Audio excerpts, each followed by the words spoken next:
Hi, I'm Mike Killalea with IADC and drillingcontractor.org. Thanks a lot for tuning into this webcast. I'm here in beautiful Budapest, Hungary at IADC World Drilling 2010. And this is actually the 10th iteration of this popular conference. We just heard an excellent panel discussion entitled Performance Drilling, Holy Grail or Oxymoron, which was moderated by my guest here today, Mr. Tony Marszalek, who's president of Schlumberger Italiana, SPA. And Tony, we appreciate you taking the time to visit with us, but I've got to ask you, so which is performance drilling? Is it an oxymoron or is it really a holy grail? Well, I think the idea of the title was to become a bit provocative and get people to think about it. And I think without a doubt the panel actually proved that it's not an oxymoron, and actually it's more to in line with the Holy Grail. We're trying to achieve something which seems to be unachievable, and yet every time we think we've reached the limit, we actually go ahead and break the limit. I'll take an example. For instance, we looked at extended reach drilling. When I was involved with Witch Farm and we cracked the 11-kilometer mark, we thought that was about as far as we could go, and then today we saw our friends from Maersk drilling wells 40,000 feet out and saying that they think they can go all the way to 45 or 50,000 feet. So That's an incredible.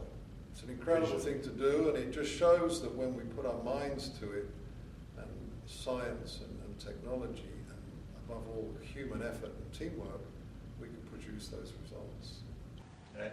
And we heard some rather counterintuitive approaches, at least to me. We heard one speaker talk about designing bits to actually drill more slowly, to apply weight on bit above manufacturers' recommendations. Are those kind of out-of-the-box approaches what we need to do to optimize performance?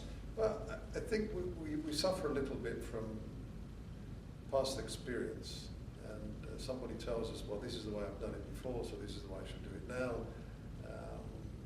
Take the instance of you start applying weight on bit and all of a sudden you stop. Your ROP starts to drop. So instinctively you want to apply even more ROP, and then that doesn't work, so you apply even more ROP, and then the whole thing stops working, and you find out in fact that instead of what you thought, i.e. the formation was harder, it was actually getting softer, you were balling up and you were actually damaging the bit. So I think some of the things that were mentioned are actually proving that we need to do things differently and understand the physics and the science of drilling in order to optimize the performance. Whether we've optimized performance for routine operations is one question, but at the same time, the industry is increasingly called on for more extreme and more difficult drilling situations, HPHT situations, ultra deep water, light under pressured reservoirs, extended reach, all these kind of things. How do we square increased and optimal performance with these difficult applications?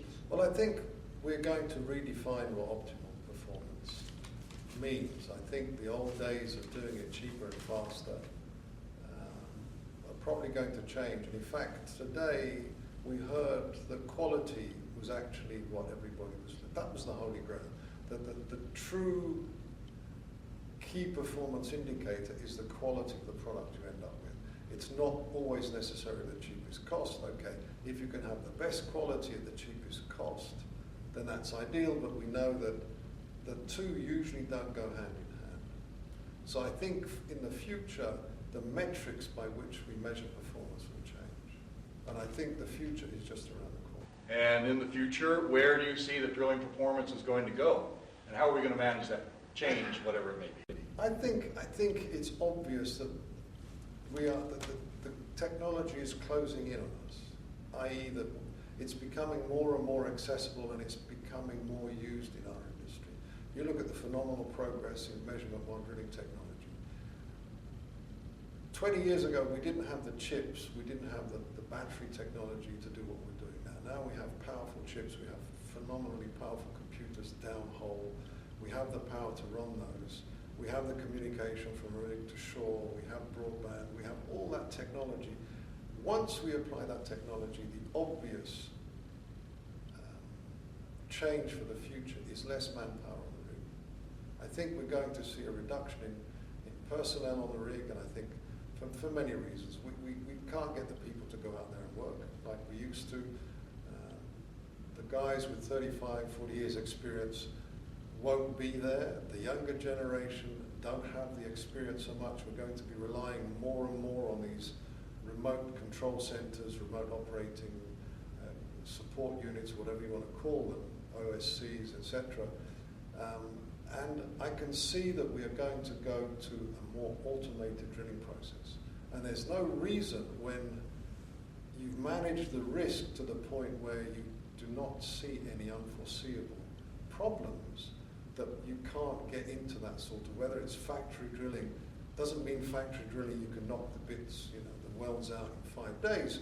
Maybe you knock the days out, the wells out in 90 days, but they can still be done in a routinely safe and quality fashion, right? So we're going to get into a manufacturing type environment. Obviously there are going to be the exploration wells, the difficult wells, the one-off wells, the whatever wells that we don't quite understand or the technology isn't quite there. They will then be potentially ones that are left, cryogenics left in a frozen state until the technology does come and we come back to them and attack them. We're always saying we're pushing the envelope. Stuff we're doing today we couldn't even dream of doing 20 years ago. So I think the change will happen itself. There'll be a natural progression of people who are resistant to change leaving and people who are more adaptive to change taking over and potentially having fewer of those. Well, thank you very much, Tony. Appreciate your time for this, and congratulations again on an excellent panel. I know that you'll be organizing some more of them for us in the future. Thanks to all of you for tuning into this webcast. If we missed you here in Budapest in June 2010 for IADC World Drilling, I hope that we'll see you in Copenhagen in June 2011 for another excellent edition, the 11th of IADC World Drilling. So in the meantime, until that date, drill safe and keep turning to the right. I'm Mike Killia. Take care. Bye.